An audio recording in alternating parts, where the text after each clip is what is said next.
Hey, what's up guys, it's your boy KCM What Ifs. Today we are gonna be reading the Sharingan Devil, or what if Naruto had the Sharingan and was a captain of the ANBU. So sit back, relax and enjoy. The shiny rays of the sun slowly fell on his body, enlightening him in their warmth. He slowly opened his azure eyes. It was morning. Naruto felt something on top of him. His vision was a little blurry. After a few seconds he recognized who this person was. Kurenai was clearly sleeping on top of him. Her head was closely pressed against his chest while her silky raven and her hair were shining in the morning light. Their legs were intertwined with each other. She was completely naked and her body was glowing magnificently in the morning light. Naruto couldn't help but blush when memories of the previous night hit him with full force. It had been the most beautiful night of his life. He truly had loved each moment of that night. Looking at her beautiful face made him more aroused, but she looked very exhausted, so he just settled for staring at her. He was going to miss this, he was going to miss her. He wondered how his life would have turned out if his parents didn't die, if he was not a Jinchuriki, if he had not joined Root. Would he still be with Kurenai? Would his life still turn out the way it had? He just wanted it all to end. He wanted to finally rest in peace. He knew some people might think of him as a coward, but his life was filled with more pain than anyone could imagine. Each person has a limit before he breaks down completely, and Naruto knew he was way past his limit. He was just dragging on his life just to fulfill his mission, fulfill the promise which he made Shin of protecting the village. After that he would be free from his guilt, his pain, his misery. He would make sure Kurenai would be the one to kill him. He would do everything possible to make her strong. By killing him he would make her the biggest hero of the Hidden Leaf Village. She would then finally move on with her life and he would just be a bad memory. It was painful, there was no hope left for him, but he would try till his last breath to try to amend for his sins. Naruto, what do you plan to do about those eyes of yours? If you keep going at this rate, you'll go blind in a year or two, warned Kurama sternly. I know, that's why I will go to the Naka shrine today. I have a feeling all of our questions will be answered there, said Naruto calmly. Very well, said Kurama and cut off the link. Naruto slowly felt Kurenai move a bit. After a few moments her ruby eyes opened. Naruto gave her a small smile which Kurenai reflected with her vibrant smile. She leaned forward a little and captured Naruto's lips in a heated kiss. Naruto didn't resist but instead turned her over, so he was now on top of her. He kissed her back lovingly and was slowly exploring her mouth and sending jolts of pleasure down Kurenai's body. Their little makeout session continued for a few minutes until Naruto stopped and was now just staring at Kurenai calmly. Kurenai too was just looking at his Sharingan eyes. He really looked very handsome and caring. Last night was the best night of her life and she now really wanted to spend more time with Naruto. What are you looking at? Asked Kurenai curiously. You are the most beautiful female in the world, Kurenai-chan, said Naruto with a smile. Trying to flatter me, are you? Well, your trick is really working, said Kurenai with a soft chuckle and came forward to kiss Naruto. He just gave her a soft peck on her lips and broke the kiss. Kurenai frowned. What was up with him? It's getting late, I'll prepare something for us to eat. You can rest till then, said Naruto warmly. I guess you're right, said Kurenai calmly. However, Naruto didn't move from top of her. She got a little curious. Naruto sensed this and decided to say something. Kurenai, last night was the best night of my life, and I truly enjoyed every moment I spent with you, said Naruto slowly. I enjoyed every moment too, Naruto, said Kurenai with a warm smile. Naruto bit his lip nervously. He was thinking about the right words to say this. Kurenai got confused. Naruto was acting a little strange. Hey Kurenai, said Naruto hesitantly. Yes. Can you promise me something? Asked Naruto very slowly. What is it? Asked Kurenai a little skeptically. If I ever lose myself in darkness, will you save me? Asked Naruto sadly. Now Kurenai's danger senses were starting to kick off. Something was really off and she decided to know about it right now. What kind of stupid question is that? I'll save you no matter what, Baka, said Kurenai harshly. Thank you, said Naruto gratefully. Why are you saying this, Naruto? Asked Kurenai suspiciously. It's nothing, it's just I'm the Jinchuriki of the Kyuubi and if I ever lose control. Said Naruto, but was stopped when Kurenai sent him a harsh glare. You won't lose control, Yondaime-sama's seal is the best. Besides, I won't let him have you, said Kurenai fiercely. As if I could do something. Damn this fucking seal, said Kurama angrily. Naruto gave a warm smile to her in return, while he ignored Kurama. I know, but if I ever lose control, said Naruto fiercely. You won't, dash, said Kurenai, but was cut off when Naruto gave her the most cold look she had seen in her entire life. His Sharingan was spinning madly. Kurenai's entire world went blank. After a few moments, Kurenai slowly opened her eyes and found she was in a dark room. Suddenly a pair of cold Sharingan eyes started spinning in front of her eyes and she got hypnotized. Yami no Sekai no Jutsu, World of Darkness. You will kill me, ordered the Sharingan eyes. Hi, said Kurenai without any emotion in her voice. After that her world went blank again and she slowly started losing consciousness in those mesmerizing Sharingan eyes. The plan has been put into motion. He slowly washed the blood that was coming out of his eyes. He was in pain, a lot of pain. Naruto gently opened his eyes, his vision seemed to blur a little, he couldn't properly see his face in the mirror. He blinked his eyes for a few times and then slowly his vision seemed to get clear, though it was a little hazy than before. It really took a lot of my power, thought Naruto tiredly. You fucking moron, do you know what you have done? Yelled Kurama at the top of his lungs. I am well aware of what I am doing, said Naruto calmly. He wasn't even a little bit fazed by Kurama's response. He was expecting such a response from his partner. You casted your most strongest hypnotizing genjutsu on her to kill you? Asked Kurama angrily. Yes, this was the most ultimate and strongest form of Yami no Sekai Jutsu. It will not fail. Kurenai will never be able to overcome my visual powers. This genjutsu would force her to kill me, no matter how much time it may take, said Naruto neutrally. You do know that she is the most powerful genjutsu master in this village and your teacher too, warned Kurama. I know, but there is slim to no chance at all for her to break out of my genjutsu. I have run through all the possible outcomes and loopholes, explained Naruto briefly. You know that she loves you and you will make her kill you? Asked Kurama furiously. He had enough of Naruto's madness. The boy had started losing it. She won't remember any of this. She will not hesitate, she will not stop. I implanted the entire mechanism in her mind through this genjutsu. She will kill me, but not consciously, said Naruto calmly.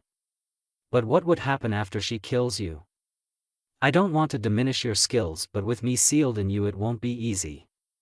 Besides, I won't let you, said Kurama harshly. I have a plan for that too. She will get strong enough to kill me. And as for you trying to stop me, you do remember you have been defeated twice by the power of the Mangekyo Sharingan, don't you, Kurama? Asked Naruto darkly. His tone was so cold that for a second Kurama could see Madara in Naruto. Are you threatening me? Asked Kurama dangerously. No, I am telling you. Don't get in the way, besides what does it matter to you? You'd be free anyway? Asked Naruto curiously. Kurama just remained silent. He really didn't want to tell the boy that he considered him his only friend. Is there no other way? Do you really want Naruto to die? Asked Kurama sadly for the first time. Naruto was quite surprised, never had he heard Kurama being sad about something. Thank you for being my friend, thought Naruto gratefully. Yes, I want it to end this way, Kurama. I want to die while I'm still human, said Naruto sadly. Your father didn't seal me in you, so you could just throw your life away.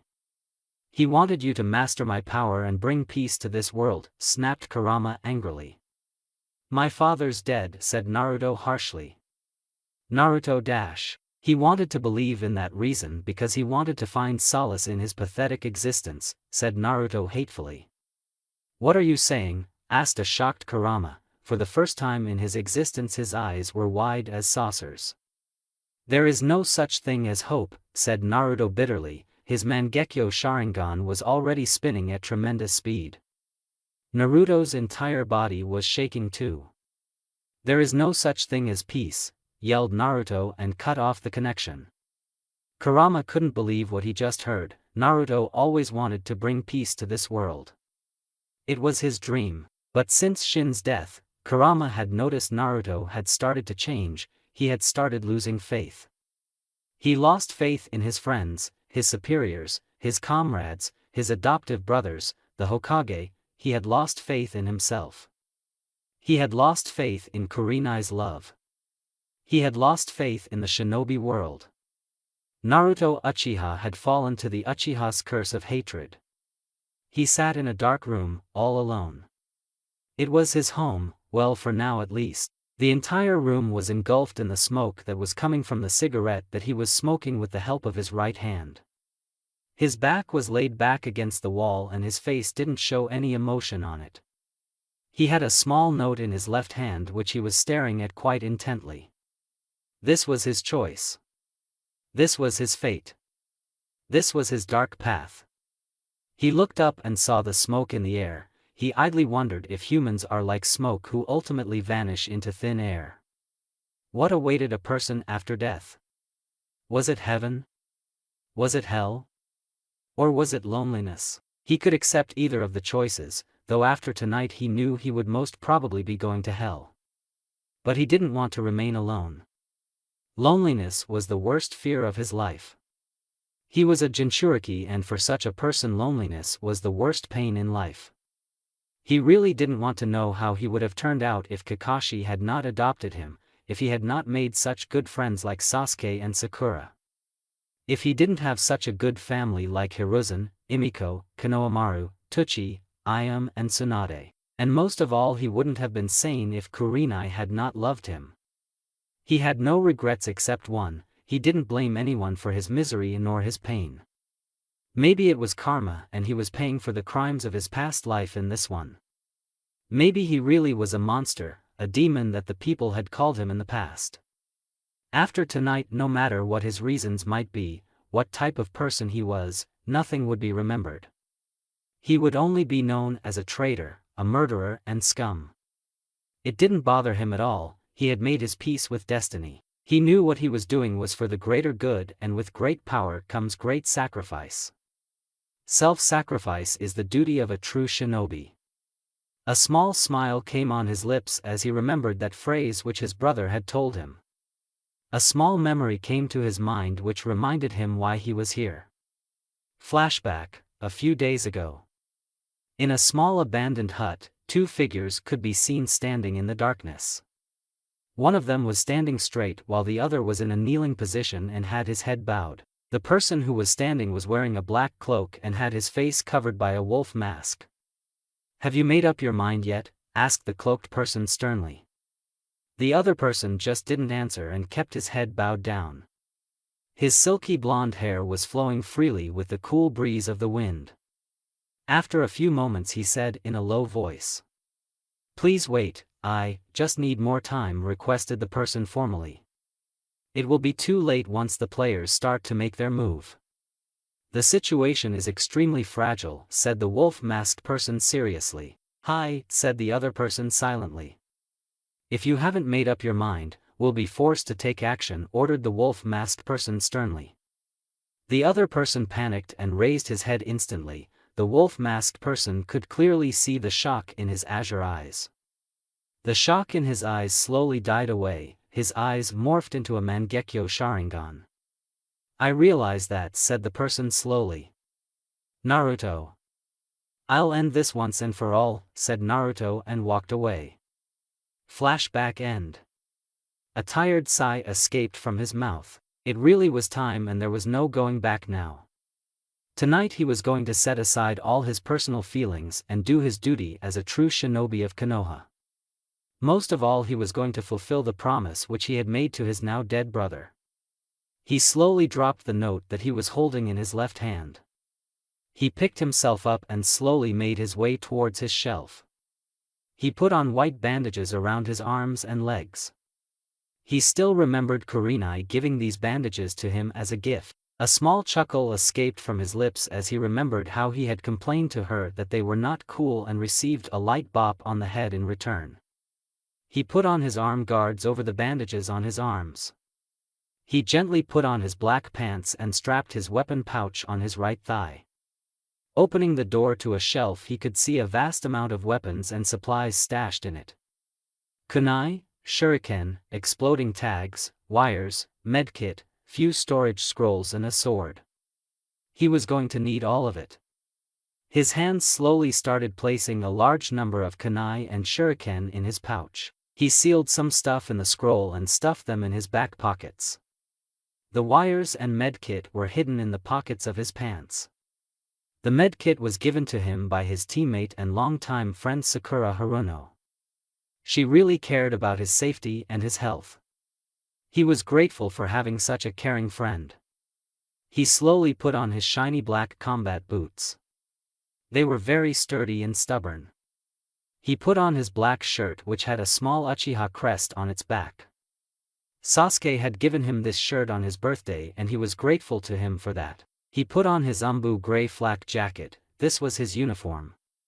His hands then went towards the hilt of the sword that was very precious to him. This was Shin's sword, the sword of his beloved big brother. Whenever he held it in his hands, he felt as if his brother was with him and he was not alone at all. He sheathed his sword on his back with a gentle push. His hands then went towards his Konoha forehead protector. It had a very unique black piece of cloth which Enko had personally sewn for him. He was grateful to his sister figure for giving him such a present which she made with her own hands. At last his hands slowly went towards his black face mask.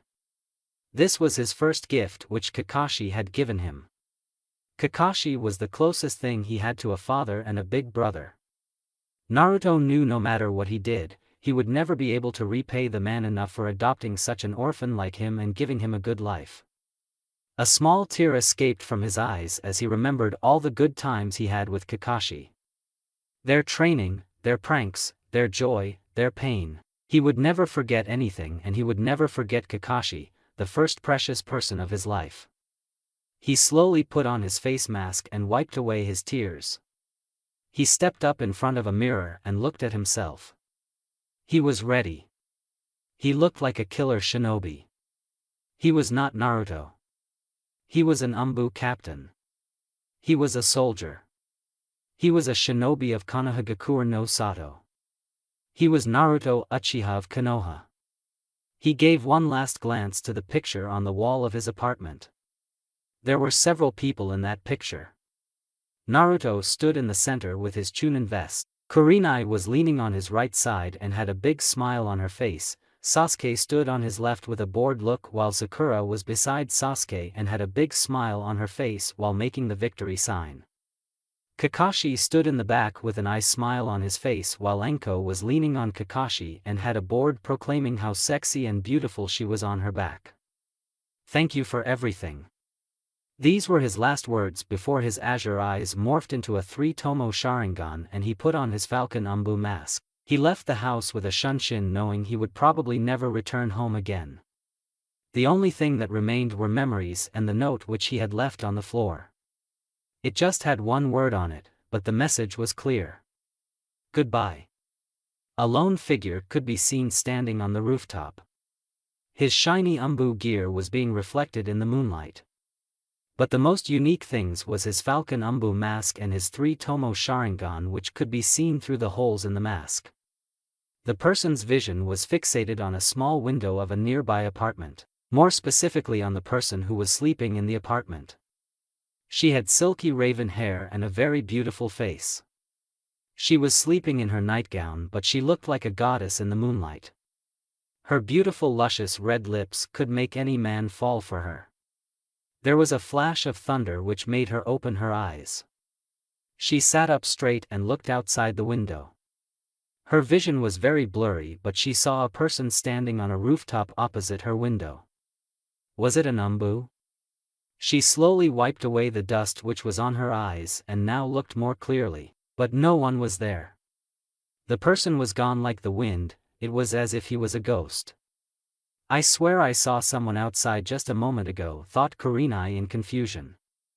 Naruto waited patiently in the shadows of a tree. In front of him there was a small clearing. To any normal person it would seem as if no one was there, but Naruto knew better.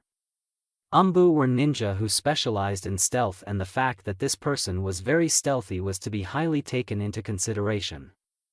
A small snake slowly slithered beside Naruto. The unique thing about this snake was that it was made of ink and it slowly dissolved into the ground in front of Naruto. This was the signal. The sun shined in the field and waited patiently for his comrade to show up. He could feel his presence, he knew where he was and was waiting for him to show up. Suddenly a shinobi in ANBU gear rose up from the ground beneath. He had a tanto strapped on his back and his face was covered by his cat mask.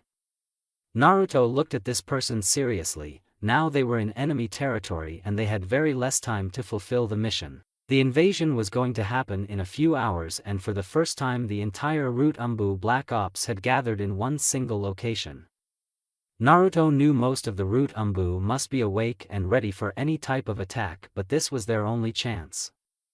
He will not fail. Report, said Naruto sternly. I have taken out the patrols and the guards at the entrance, however the entire main task force is inside, said Sai curtly. How many? Asked Naruto with a weighted breath. Killing bandits, Chunin, Jounin was one thing, but ANBU were the best of the best. The fact that the Root ANBU were mere killing machines who would not stop until they annihilate their enemy or themselves wasn't helping Naruto either.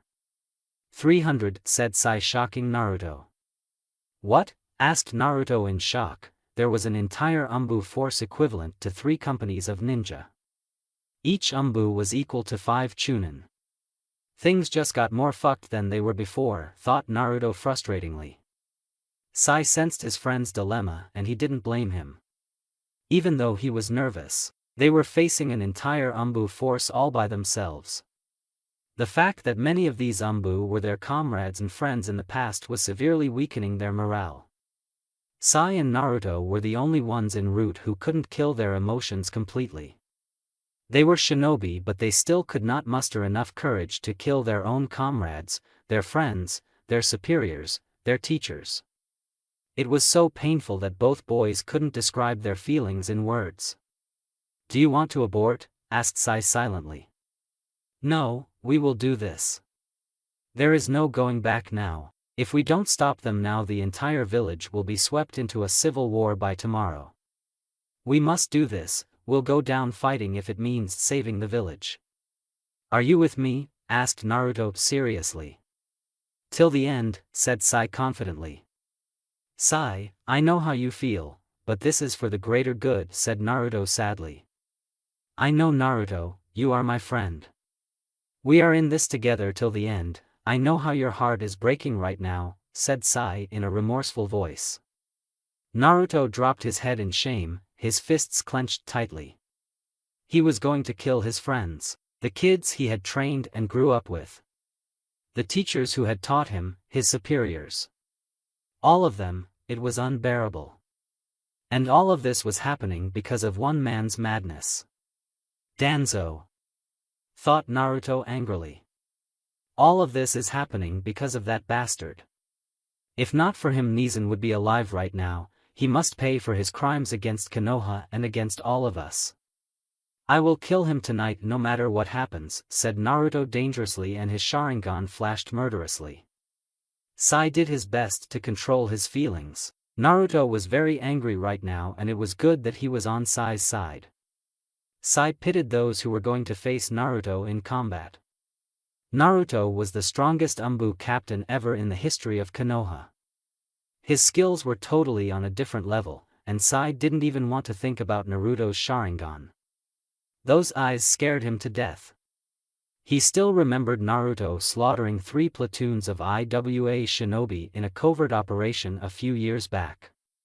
Sai was very frightened when he saw how dangerous Naruto was in battle. It was as if he was the descendant of Uchiha Madara himself and the man was a legend. "Here's the plan," said Naruto seriously. Sai was brought out of his thoughts and he looked at Naruto. He had displayed a map and now he was going to explain their strategy. "Hi, Taicho," said Sai strictly. The madness and bloodshed was about to begin. Hell was going to be unleashed. Bor was getting a very bad feeling with each passing moment. Even his squad that was standing guard beside him could feel something very bad approaching their position. It was as if the Shinigami was at their doorstep. He was stoic as usual, but something was wrong. He was sure that by tomorrow Danzo-sama's plan would be successful and the root ANBU would have taken control over Konoha by eliminating the higher command. They had the strongest ANBU captain and the Jinchuriki of the Kyuubi by their side. They were unstoppable. Oh, how wrong he was.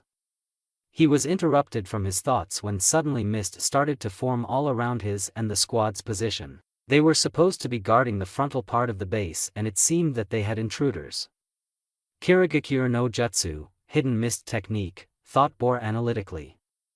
Bor's danger senses suddenly kicked in when suddenly his feet started to get bound by black snakes. Sai, thought Bor alarmingly. Sai was the only ANBU in the entire root division that specialized in such jutsu. The fact that he was being attacked by these ink snakes meant that Sai had turned traitor. Bor's eyes hardened and he unsheathed his tanto. He tried to look for his squad in the mist but he couldn't see anything. He closed his eyes in order to focus and he could barely hear the sounds of a few slashes and the sound of drops of blood falling on the ground. He knew what that meant. His squad was now dead and he was probably the only one standing. He suddenly tried to jump but those snakes were holding him tightly. He made a hand sign and substituted himself with a nearby log. Sai, I must report this to Danzo-sama, thought Bor immediately. But fate had other plans. Bor suddenly felt the entire air around him turn as cold as ice. The air was filled with so much ki that the tanto he was holding fell to the ground with a thud. Bor's entire body was shaking. He could feel the presence of his enemy behind his back. He knew it was over. So, you have turned traitor, said Bor calmly. He knew there was only one person who could get behind his back so easily. He had trained the boy since he was little. He was the best student of his class and Bor knew his death was now imminent if he was his opponent. It's over, sensei, said the assassin silently but his voice had a sad tone in it. The way we think is different, but I'm still proud of you, said Bor curtly. He was an honest person and he valued skill above everything else and the man standing behind him was the best student he had ever trained. Bor took one last breath and slowly closed his eyes. He had made his peace with death. The assassin quickly slashed his sword and Bor's head rolled off in one sweep. His eyes were lifeless now and his face had a calm expression but that was hidden behind his ANBU mask. Bor of the root ANBU was now killed in action. Forgive me, sensei, thought Naruto sadly. He disappeared with his body flicker technique to kill his next targets. No matter what happened he could not forget the guilt that had started forming in his heart. The man he had just killed was one of his teachers, the one who taught him genjutsu. This was just the beginning, there were 295 more lives to be taken before this would be over. Naruto gripped his sword tighter, he was moving at a very fast speed across the dark corridors of the base. He was like a blur moving in the darkness. He knew stealth was his only weapon against these root ANBU but it would only be a matter of time before there was all-out war in the base. His Sharingan was spinning wildly and his emotions were hidden beneath his falcon mask. He channeled wind chakra through his sword and in a quick motion blocked a strike that was aimed to cut his head off. He could feel the presence of 15 ANBU around him and a moment later he was surrounded by all of them. Looking at their masks, Naruto recognized some of them as his classmates while the others were his comrades. They didn't utter a word, they didn't show any emotion, they just were fixated on killing him. He knew his sensei whom he had killed a few moments ago would have alerted the others before his death through some means. The man was an ANBU and he did his duty even in the face of death. 3 ANBU tried to attack him together and slashed their tanto at him to cut his body from 3 different angles. And their tanto pierced his body from all sides and he fell to the floor in pieces, but before his body completely reached the ground it disappeared in a murder of crows. Genjutsu, thought all the ANBU in shock. But it was too late for them. A left, a right, a straight, a swipe and a long decapitating slice and 5 ANBU's bodies instantly fell to the floor. They didn't even know that they were dead. They would pass into the afterlife believing they didn't commit any mistakes. But all of them had failed to recognize the hand seals which Naruto had performed at lightning-fast speed. They were all in his genjutsu from the moment they attacked him and revealed their position. Before the remaining ANBU could get out of their stupor and launch any counterattack, Naruto jumped high in the air and released 10 shuriken at high speed. All the shuriken hit their targets with deadly precision and the bodies of the 10 remaining ANBU fell to the ground in a sickening thud one after the other. They were all dead as each and every one of them had a shuriken lodged in a vital spot of their body that killed them instantly. Naruto immediately ducked in order to avoid the kick that would have broken his neck. He immediately caught his attacker's leg and gave him a hard kick in his jewels which knocked his opponent down on the ground. He salted and delivered a chakra-infused punch that broke his attacker's heart and killed him on the spot. Naruto got a hard kick on his face and was knocked a few meters back with a very strong force. He back-flipped in the air and landed a few meters away gracefully on his feet. He looked at his attacker and immediately got on guard when he realized who it was. It was Eagle. He was an ANBU captain like him and was very skilled in taijutsu. The fact that Eagle knew how to counter Naruto's Sharingan was a very bad situation for him. Naruto knew he had very little time before the entire base became alert and fighting Eagle with brute strength would be time-consuming and suicidal. Eagle jumped at him quickly and gave him a very harsh kick that broke one of Naruto's ribs instantly with a sick crack. "Fuck!" screamed Naruto in pain. But Eagle was shocked when Naruto grabbed his leg and instantly was in the front of his face. The last thing Eagle saw was a shuriken in Naruto's eyes and one word which would be the last word that Eagle would hear. Amaterasu. Black flames awakened in an instant and burned Eagle's face. He didn't have any time to react, and he was dead as the black flames melted his face. His body fell to the ground with a thud, but still the black flames didn't go off and they were continuously burning. The entire air now had a very foul odor that reeked of the smell of dead bodies. Naruto vomited instantly when that disgusting smell reached his nose. The fact that he just saw a man's entire face melt away in front of his eyes was pure horror. He had seen the flesh burn and melt off in seconds. Words couldn't describe how sick he felt. He purposefully took Eagle's hit to get him off guard and kill him instantly. Kurama's chakra had almost healed his broken rib, but still it was very painful and he coughed up a little blood. He slowly picked up his sword. It was going to be a long night. With Sai. Choju Giga, Super Beast imitating drawing. 20 ferocious lions jumped on an entire squad of ANBU and instantly tore their body to pieces. Their sickening screams filled the entire corridor and Sai felt really broken on seeing his comrades dying by his attacks. He jumped at the ANBU on his right and tried to stab him with his tanto. Sai's opponent was very quick and before Sai could realize he was given a large gash that tore a major portion of his uniform and drops of blood started flowing from his now wounded chest. He looked closely and now he could see the flow of chakra in his opponent's sword. Before Sai could react further, he suddenly felt something cold pierce his chest. He looked down and saw 2 swords sticking out of his chest. He looked back and saw another ANBU had pierced his chest from behind while the one in front of him had stabbed him straight through his heart. It was over. Futon Kazakiri no Jutsu, Wind Release, Wind Cutter Jutsu. Naruto quickly performed his lethal jutsu and injured 3 ANBU in front of him. Large cuts appeared on their body and they fell down on the ground, but Naruto hit them straight in the head with 3 shuriken and put them out of their misery. Naruto was quite surprised when another 5 ANBU appeared in front of him and had already performed a very familiar set of hand signs. Kage Shuriken no Jutsu, Shuriken Shadow Clone Technique. Several shuriken quickly impaled Naruto all over his body and he fell down to the ground. The ANBU quickly jumped towards him in order to kill him now, but their eyes widened when they saw something. Naruto performed the ram hand seal. Katsu, whispered Naruto, and was blown to pieces along with the 5 ANBU. The real Naruto quickly stepped out of the shadows with a calm facade. Kage Bunshin Daibakuha, exploding shadow clone technique, success, thought Naruto calmly. The explosion had alerted everyone and in a matter of seconds a large force of 100 root ANBU stood in battle position in front of Naruto.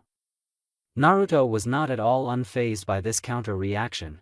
In fact, his enemy was a little slow according to his standards. His eyes hardened and he gathered a large amount of chakra for one of his most devastating and lethal attacks. His fingers quickly formed the horse hand seal. The sensors in the enemy forces realized that the attack was going to be devastating. It is going to be huge. Brace yourselves, yelled many sensor ANBU. Katan, Goka Mekyaku, fire release, great fire annihilation. An enormous tidal wave of flames was unleashed from Naruto's mouth, which was heading towards the enemy at great speed. The attack had already covered the entire corridor and was burning everything in its path. Few squads of root ANBU had already come forward in order to defend themselves against such a lethal attack. They quickly made their hand seals together and performed their jutsu. Suetun, Suijin Hiki, water release, water encampment wall. Both the jutsu collided with each other with great force. The entire corridor was engulfed in the mist that was formed as the fire and water attacks fought with each other. Ultimately, Naruto's attack proved to be more powerful and ran through the defensive water attacks and burned all the ANBU at the front lines. Their screams could be heard in the entire corridor as nearly 60 to 70 of the ANBU got caught in that destructive fire and were now being burnt to a crisp. Smoke was blocking the vision of the remaining root ANBU. They were on their guard as they just now saw more than half of their force taken out by one single attack of their enemy. Here he comes, announced a random ANBU quickly as he sensed Naruto's movements. Fire release, great fireball shower. The ANBU eyes widened in shock when they saw the entire ceiling covered in so many large fireballs that were heading towards them with ferocious speed. And right in the middle of these fireballs was their enemy who was converging at them murderously. We are all dead, thought all the ANBU in shock. The entire base was rocked by a number of explosions as all the fireballs impacted with the ANBU forces and destroyed the majority of the remaining root ANBU. The walls of the corridor were now covered in blood. Flesh was now lying in every direction. The foul smell of blood along with the decaying burning flesh could be seen in the entire corridor. Only a handful of ANBU survived this brutal attack. They were trying their best to seem unfazed, but even they were stunned by the massacre that just happened now. Smoke was hindering their vision, but they could clearly hear slow footsteps approaching their position. Beads of sweat were rolling off the ANBU's skin as they heard Naruto getting closer and the sound of his sword killing those who were barely alive. You are weak. The ANBU froze in fear when they heard such a demonic voice. It was as if they were hearing the nine-tailed demon fox himself. You are naive. Some of the very young members collapsed on the ground in fear, as the Ki escalated beyond their limits. Because your hatred is weak. Another sickening crunch and the sound of a body dropping to the ground could be heard across the corridor. The survivors knew they were now not fighting a man, but a god. The power of hatred is the power to kill. This time Naruto's voice was so demonic that whatever morale the enemy had left till now was completely broken off. The power to kill is the power of revenge. Another blasted Ki hit the surviving ANBU with full force and all of those who were standing dropped to their knees. They couldn't breathe properly, the footsteps were now getting closer and they could now see a person coming out of the smoke. All the ANBU's eyes were wide in shock when Naruto emerged from the shadows.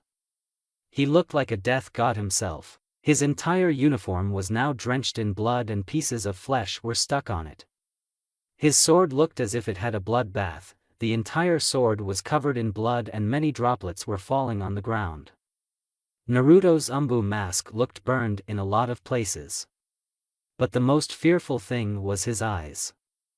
Those cold murderous red eyes that were looking at the surviving ANBU with such hatred. Naruto's Mangekyo Sharingan had already awakened. This is it for us, thought the surviving ANBU finally. Their bodies weren't moving, their hands were shaking, and they knew now they had lost. Because your hatred is weaker than mine, yelled Naruto darkly. Genjutsu style, lightning crescent wave. Naruto released thousands of bolts of lightning from his sword that impacted with the survivors instantly. Ah! The screams of the dying ANBU rocked the entire corridor. Even Kurama was startled by seeing such a slaughter by a human. A teenager barely 15 years old had committed such a heinous massacre. Is this the power of hatred? Is this really Naruto? Thought Kurama worriedly. In the entire history of mankind, Kurama had only seen one man do such a massive massacre, and he hated that man with passion. That man was Madara Uchiha himself, the first person to defeat and tame Kurama. That man had used Kurama for his own benefits, and right now the level of darkness Kurama felt within Naruto was equivalent if not greater than that of Madara. Kurama was suddenly brought out his thoughts as he felt a very massive attack heading towards his container. Naruto raised an eyebrow as he saw the giant 30 feet earth dragon that was going to collide with him in a few seconds and blow his body to pieces. He had already felt a large force of 150 ANBU that had gathered in front of him and those who had fired such a lethal jutsu on him. Doton, Doryuden, Earth Style, Earth Dragon. Very well, said Naruto calmly. Gich! Screamed the Earth Dragon. It collided with its target with such a force that the entire base got shaken as if it was hit by a massive earthquake. There were large cracks in the wall and many debris had already scattered as the Earth Dragon hit Naruto. It's finally over, report it to Dan's Dash, said the leader tiredly, but was cut off when he felt a massive spike in chakra from the direction of their enemy. The entire ground shook violently and slowly white light started to be seen at a distance from the root ANBU force. What is this? Asked one ANBU in confusion as he could not see properly due to the smoke. Suddenly very bad cracking voices could be heard across the entire corridor and the chakra levels went off the roof. The smoke slowly started to clear a little and the eyes of the commander of the root ANBU forces widened in shock when he saw what was in front of him. Naruto's entire body was protected by a very huge skeleton-like structure. The skeleton was bigger than the Earth Dragon they had fired.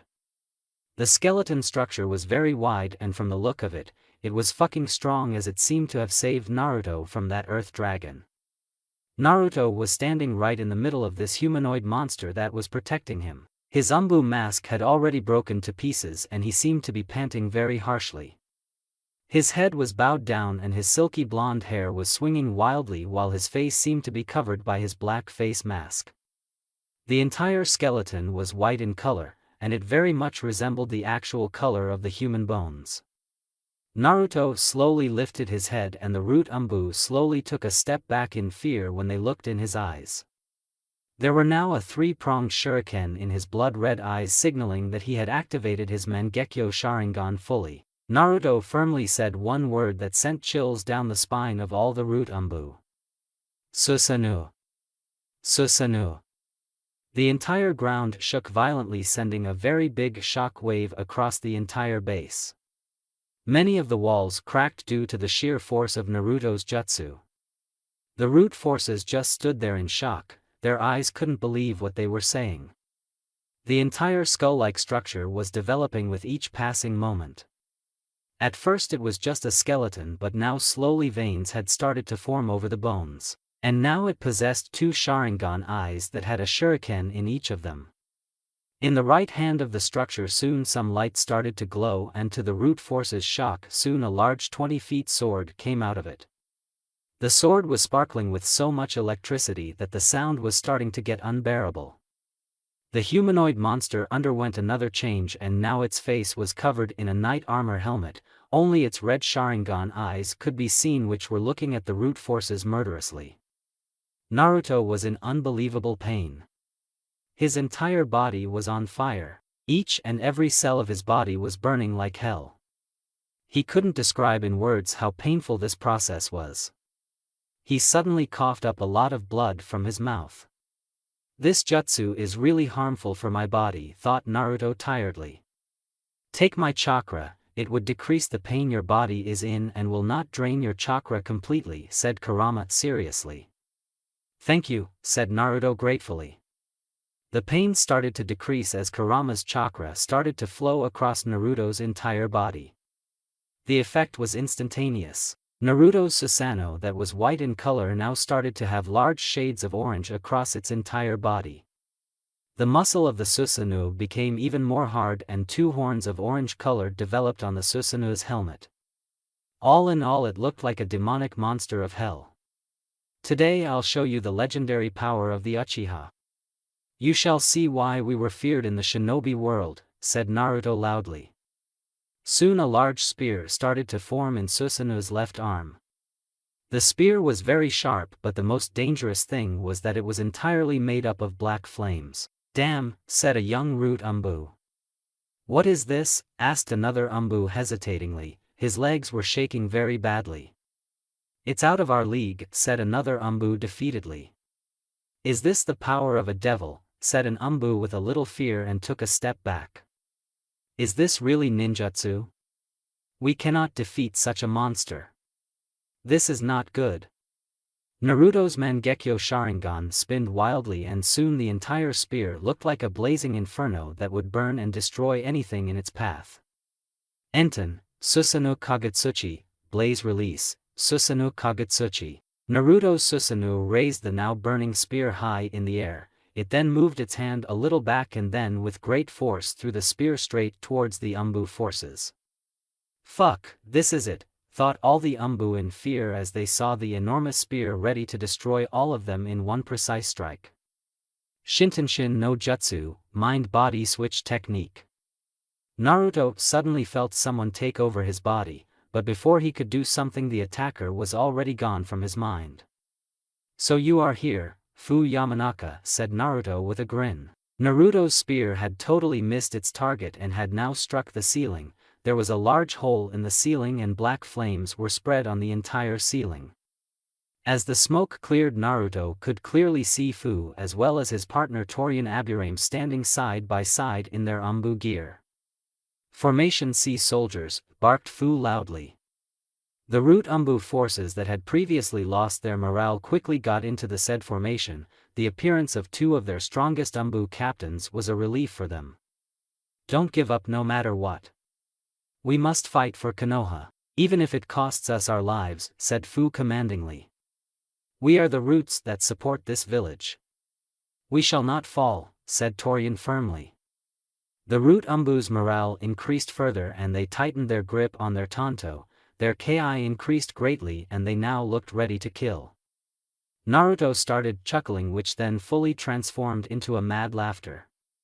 Ha ha ha, you two are a good team. Now let's begin the fun, said Naruto with a murderous glare. Fu and Torian's danger senses immediately kicked in as they felt the severe increase in Naruto's chakra. Both of them back-flipped towards the ANBU forces and were now standing in front. They could clearly see a dark shuriken being formed in the right hand of Naruto's Susanoo. It looked to be very devastating. Everyone forms a defensive wall right now, yelled Torian loudly. All the root ANBU performed a quick set of hand seals in order to defend themselves. It didn't matter if their defense was strong or not, but they had to do something or they were all dead. Doton Doryuhiki, Earth Release, Mud Wall Jutsu. Several walls of mud started forming one after the other. They looked like a domino and were huge in heights and were already reaching the ceiling. Fu and Torian knew that their defense was not absolute because not every ANBU had an earth affinity, so their defense was weak. But they had to fight with quantity against quality. They sensed a large chakra being gathered and a very loud noise could be heard in the entire corridor. These walls must hold or we are dead, thought Fu worriedly. Yasaka no Magatama. There was a huge explosion and the entire corridor was blinded in its light. There were several explosions and Fu and Toryun could hear their numerous earth walls collapsing and getting destroyed one after the another rapidly. They could hear the explosion coming their way, the temperature was increasing with every millisecond and soon they saw a light approaching their position. They both knew they had just used a major portion of their chakra to form the defensive walls. They both looked back and saw their men too had anxious looks in their eyes, some were calm and looked as if they were ready to die and had made their peace. Both the captains looked at each other and gave a firm nod. If we are going down, we shall be beside our men till the end, thought both of them at the same time. Both the captains were quite shocked when 20 root ANBU jumped in front of them. Fu could sense they had gathered every last bit of chakra they had. Doton Doryu Hiki, Earth Release, Mud Wall Jutsu. A strong earth wall was formed in front of both the captains and as soon as it was formed a great explosion occurred. The force was such that both Fu and Toryun along with the majority of the ANBU forces crashed several meters back with a sickening thud. The entire corridor was covered in smoke and the only thing that remained was the buzzing noise in every root ANBU's ears. Fu's head was badly injured and blood was leaking from it. He looked around for his best friend Toryun and found him a few meters away. He immediately rushed towards him and saw him crushed under a few small debris. He checked his pulse and found that Toryun was alive but was unconscious. He looked around and saw many of the root ANBU were now unconscious while some were trying to get back on their feet but were miserably failing in their attempt. Suddenly Fu remembered those 20 ANBU that had gotten in between them and the attack. He looked around and saw many bodies in front of him at some distance. He ran towards that position and to his utmost horror, all of the 20 men were dead. Their bodies were badly burned and Fu could see third-degree burns on their entire bodies. Fu dropped his head and gave a short bow to his deceased comrades who had willingly sacrificed their lives to save the others and him. The dust started to clear and to Fu's surprise there stood Naruto with his humanoid monster. He was without a scratch on his body. How could he not be injured at all, thought Fu frustratingly. Naruto looked at the devastating corridor in front of him and all the dead bodies of the now deceased root members. Ah, this does bring back memories, said Kurama with a dark chuckle. Are you fucked up in the head? Asked Naruto in confusion. Says the one who is the most mad person in this world, retorted Kurama quickly. Okay. Geez, don't get your panties wet just yet, said Naruto with a smirk. You little dash, yelled Kurama, but Naruto cut the connection off. In truth, he never was in any mood to laugh, or to joke. He felt sick, twisted, all the dead bodies and all the horrors that were in front of him were breaking his heart. He just was trying to divert his mind from all the guilt that had built up in his heart. He just felt like committing suicide, but there was no peace for people like him. His time had just not come yet. He had to endure all this pain. This was the path of a true shinobi. But still, he was the one who had done all this. He had brought hell on earth. He was the Sharingan devil of Konoha. Another person landed right beside him. He was panting quite heavily and there was blood all over his body.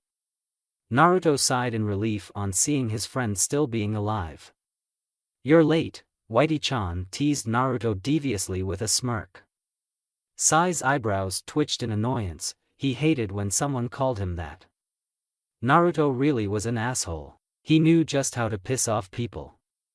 Sorry to make you wait, dickless, said Sai with a smirk. Now it was Naruto who felt irritated, but as people always say, tit for tat. Oh, you have no idea, said Naruto deviously. Sai edged a little away from his friend. Some very bad images had already come to his mind. I don't think I want to know, said Sai hesitantly. Naruto just gave a nod. It was enough now. Sai nodded too. He knew what his friend was doing. He was trying to make both of them feel normal and not like murderers. They were only halfway through and the feeling of guilt was killing both of them. And why shouldn't they feel guilty? Some would say they were heroes for killing root ANBU and saving the village. But only Sai and Naruto knew how they felt. They were not heroes. They were murderers. They were butchers. they were just sick, twisted souls in a human form. They had killed their friends, their comrades, their superiors, their teachers, and so much more. Had they killed the enemy? Yes. Were they not humans? No, they were humans too. Was killing them in the name of protecting Konoha the right thing to do? There never was any right or just thing in this mission. All that was spilled was blood. Blood of hundreds of soldiers. The Root ANBU were not at fault, they were just twisted for the greed of one man. All this madness, all this hell, all this bloodshed. All for the sake of one mad man. Danzo. Sai's blood boiled when he thought about Danzo. Every cell in his body was burning with immeasurable passion to kill that man, to make him feel pain. To cut his body to pieces, then stitch them back and cut them all again. Sai had just killed nearly 30 to 35 of the Root forces, and the guilt and sorrow he had in his heart was killing him. He looked at Naruto, he didn't even want to think about how much suffering his friend was in. Naruto's eyes were hard and he looked like a killer shinobi, but Sai could see the sadness that was hidden behind his Sharingan eyes. His friend was broken, dead, the only thing that was keeping him going was just his sheer will. Sai knew Naruto was a kind and gentle person, and for him to do such things, he must have really sealed away all his feelings. In the end, both of them were just sacrificial pawns in a world full of lies and deception. "What took you so long?" asked Naruto silently. Sai just looked at his friend sadly. Flashback. He jumped at the ANBU on his right and tried to stab him with his tanto. Sai's opponent was very quick, and before Sai could realize, he was given a large gash that tore a major portion of his uniform and drops of blood started flowing from his now wounded chest. He looked closely and now he could see the flow of chakra in his opponent's sword. Before Sai could react further, he suddenly felt something cold pierce his chest. He looked down and saw two swords sticking out of his chest. He looked back and saw another ANBU had pierced his chest from behind, while the one in front of him had stabbed him straight through his heart. It was over. Both the Root ANBU were shell-shocked and both of them felt something cold pierce their chest. They looked down and saw two identical tanto had pierced their hearts.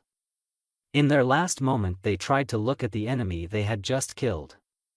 And to their utmost horror, the person they had stabbed bursted into ink.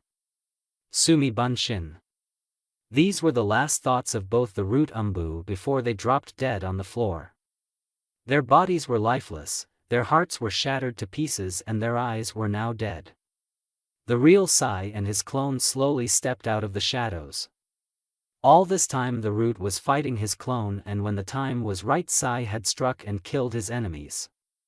Sai's Bunshin was quite surprised when Sai gave a curt bow to the deceased two Root ANBU. The only explanation that the clone got from his caster were just 6 words, but the message was clear. "Even the dead deserve some respect," said Sai sadly. Sai's ink clone just gave a small nod indicating that he understood his original. They both were interrupted from their thoughts when they heard silent footsteps coming their way. Sai looked at his clone quite tiredly. This wasn't going to be easy. Flashback end. Naruto just looked at his friend sadly. He didn't need any more explanation from Sai. He understood the message clearly when he saw Sai dropping his head in shame. "I see," thought Naruto tiredly. Both the teenage boys now looked towards their enemy, who were now standing together. Well, only half of them were in any fighting condition, while the rest were barely standing on their feet. Gah! Sai was shocked when Naruto dropped to his knees and coughed up a lot of blood from his mouth.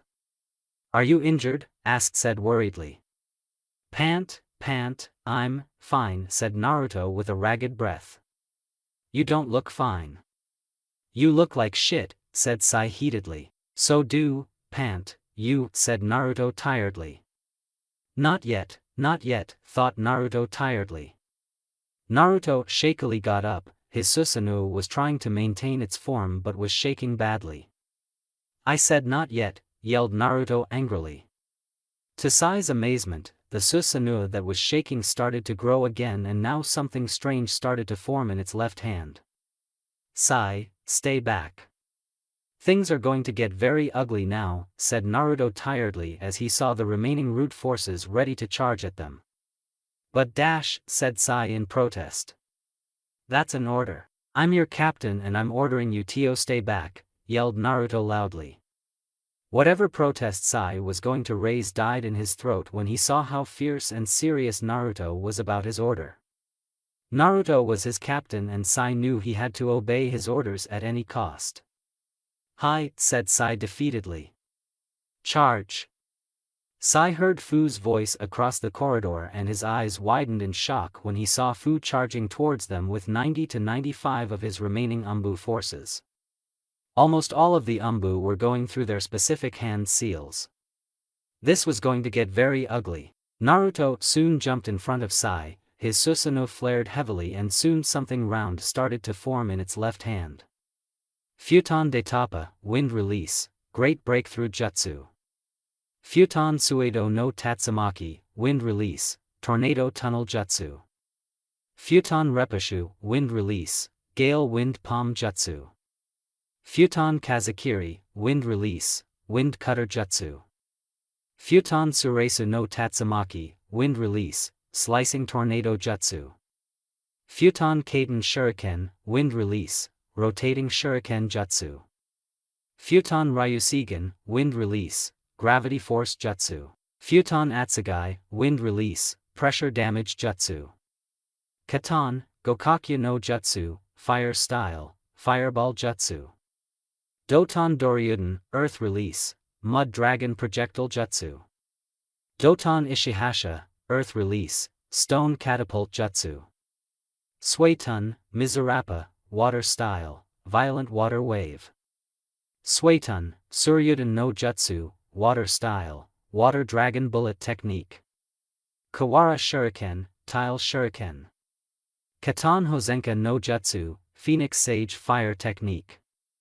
Raitun Rakurai no Jutsu, Lightning Release, Thunderbolt Jutsu. Sai's eyes widened in shock and fear when he saw an entire sea of elemental ninjutsu attacks heading towards them. Now he knew why ANBU were not to be taken lightly. He doubted even Naruto's Susanoo could bear so many attacks at the same time. He could see even Naruto was shocked on seeing so many attacks ready to kill them, but he didn't back down. The attacks were heading closer and Sai's entire life flashed in front of his eyes. His waking up in a house, meeting Danzo, meeting Naruto and Shin, their training, their pain, their joy and everything else all up till now. He closed his eyes and accepted his death. This is it, thought Sai calmly. The attacks were heading closer and Sai could hear the sound of the jutsu within a few feet from them. 5. 4. 3. 2. 1. Boom! There was such a violent noise in the entire base that was unbearable. Walls started collapsing, the ceiling which was burning with black flames collapsed in some areas and fell on some of the unlucky root ANBU and burned their bodies to nothing.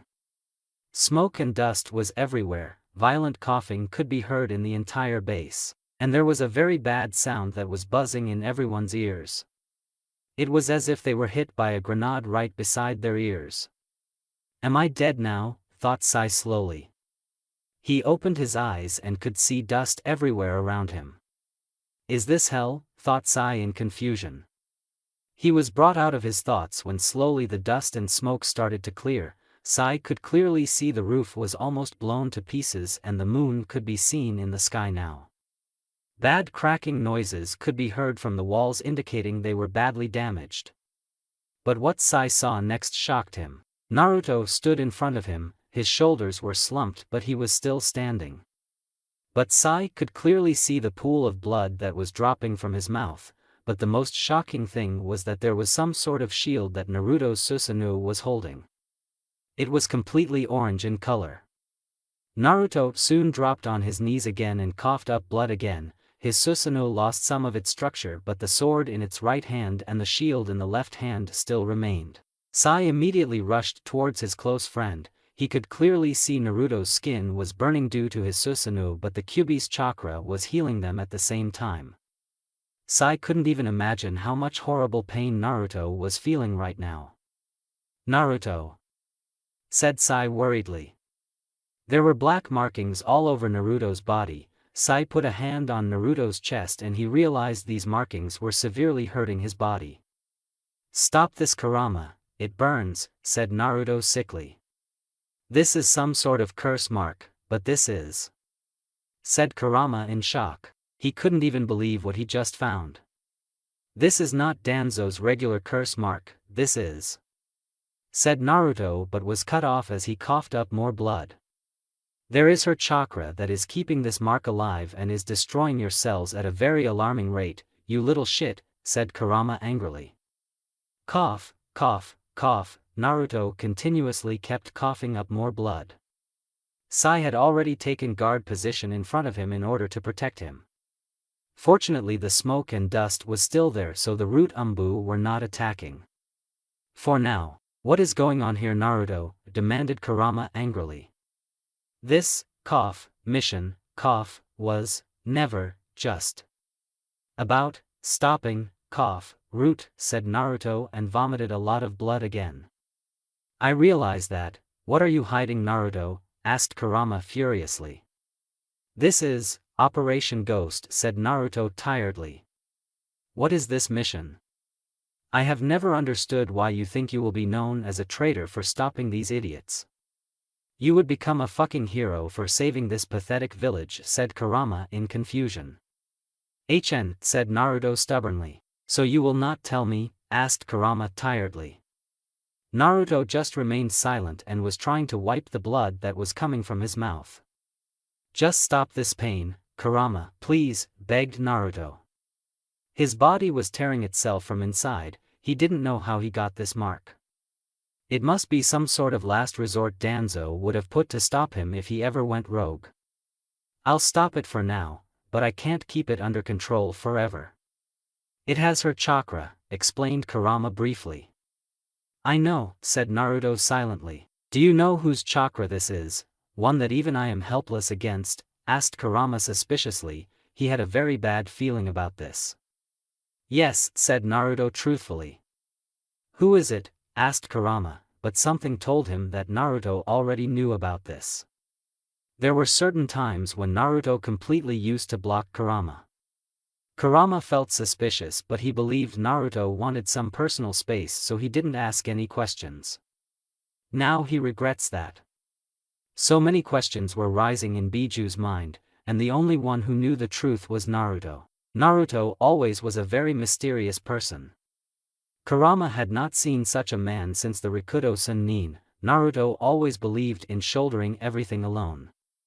He didn't share anything even with his close friends, and not even Kurama. It was as if he didn't trust other people. Kurama could understand that because Naruto had a very troubled early childhood and many people mistreated him. Those traumas had changed him and the effects could clearly be seen now.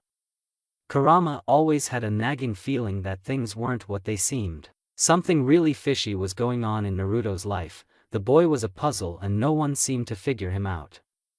He was unpredictable. This mission was the most fishy thing that had happened in Naruto's life. Kurama really didn't understand how Naruto would be known as a traitor or a murderer when he was stopping a civil war. He would become the greatest hero of Konoha, even a much bigger hero than his own father. Worst of all, why was he leaving the village? He had asked Naruto about it so many times, but the boy never gave him any answer. He would just divert the topic. Kurama had tried numerous times, but then he had lost hope and had given up. What was this mystery? What was the real truth? Was Naruto really a hero or a monster in hiding? So many questions and no answers in sight. Kurama's head exploded in anger. He couldn't bear this anymore. He would get his answers now. "Answer me, human," yelled Kurama angrily at the top of her lungs. Naruto just stood calm. He could feel the cool breeze that was touching his body. He could hazily see Sai standing guard and telling him to stay awake and get up quickly. His vomiting had stopped for now. But it was time for some answers. He took a deep breath to reveal the most shocking truth of his life. Kushina Uzumaki. In a dark room sat one man in a small chair. He sat there all alone in the darkness of the office. He couldn't sleep. He was restless, anxious, worried. He was none other than Hiruzen Sarutobi, the third Hokage of Konoha and the god of shinobi. What an undeserving title. This was the worst night of his life. This night was even more brutal than the Kyuubi's attack 15 years ago. That day they had fought against a Biju together. But tonight, blood was being spilled in Konoha. It was the blood of its own shinobi. It was not being attacked, but instead two of their loyal shinobi were killing their own comrades. A tired sigh escaped from Hiruzen's lips. He felt rotten. He was ashamed of himself. He just wanted to go back in time and tell his sensei he didn't want to be a Hokage. When he had become a Hokage he had sworn to protect Konoha. But even he was a human in the end, and the mission that his surrogate grandson and his comrade were performing on his orders was the biggest and the most dangerous Black Ops operation in the history of Konoha. It was the first SS rank mission ever in the history of the Hidden Leaf Village. A cold shiver ran down Hiruzen's old body when he tried to think about what Naruto was going through right now. That boy was killing his own friends, his teachers, his superiors, and his own brothers in arms. A tear rolled down Hiruzen's old wrinkled face as he knew this was just the beginning of Naruto's suffering. There was so much pain ahead for the blonde boy that it broke Hiruzen's heart. He was furious at Danzo. He was the one who had done all this. But a part of Hiruzen blamed himself too. He was the one who had tolerated Danzo and his actions in the past, and now he was paying the price for it. The road to hell was paved with good intentions. Today Danzo would meet his end along with his root forces. Hiruzen was sure that Naruto would succeed, but he was also worried at the same time. He had entrusted everything to the boy alone and he never hesitated. He was doing all of this considering it his mission to protect the Hidden Leaf Village. Hiruzen knew he could just cover up this entire mission, but he needed a sacrificial lamb. Operation Ghost. A suicidal mission with little to no chance of making back alive, but in order to protect Konoha from its real enemies, Naruto will be branded as a traitor. This was a very dirty game which Hiruzen knew he was playing. He was gambling with Naruto and Sai's life on the line. He still remembered the last meeting he had with Naruto. Flashback, a few hours ago. Hiruzen stood in his office. He was in his Hokage robes. It was very late, but tonight was very crucial and the survival of Konoha was on the line. Beside him stood his ANBU commander in his uniform. The man was stoic as usual and was standing in attention. In front of him was his youngest ANBU captain and surrogate grandson Naruto. He was in his battle gear and his face was covered by his falcon ANBU mask. Hiruzen couldn't see how Naruto was doing as his feelings were hidden behind his mask. But one thing Hiruzen could clearly see was the look in Naruto's eyes. They were dead and were not having a shred of feeling in them. "Falcon, are you and your comrade ready for the mission?" asked the ANBU commander sternly. "Hi, Taicho," said Naruto seriously. The ANBU commander then motioned Hiruzen to further continue the briefing. Hiruzen gave a nod, but instead of just standing in his place, he went forward and now stood in front of Naruto. He put a hand on the young boy's shoulders in order to give him some comfort. But Naruto's body was cold and stiff like a machine. His heartbeat was calm. It was as if he had made his peace. "You are the commander of this operation, Falcon. As planned, you will silence the enemy tonight once and for all," instructed Hiruzen in a calm voice. "Understood," said Naruto curtly. "But you and I both know that the real enemies are out there and we need to find and destroy them." "You know what I mean," said Hiruzen curtly, and Naruto nodded. The contents of his mission were top secret, which no one was entitled to know. This was the only reason that he and Sai were executing Operation Ghost alone. The less people that knew about it, the better. Even though the ANBU were trusted soldiers of the Hokage, there were reports of many spies entering their Black Ops forces. They didn't know who was a friend or who was a foe. They were in total darkness here, and the only ones they could trust was themselves. As of tonight, you will be branded as a S-ranked Nuke Nin and one of the biggest traitors of this village along with your comrade Sai Satu, said Hiruzen firmly. His voice was harsh, but he knew this was necessary for the greater good. If you get caught, or if any of the details of this mission are leaked, we will deny any acquaintance with you and will disavow you and your actions. Is that clear? Asked Hiruzen strictly. Yes, Hokage-sama, said Naruto firmly.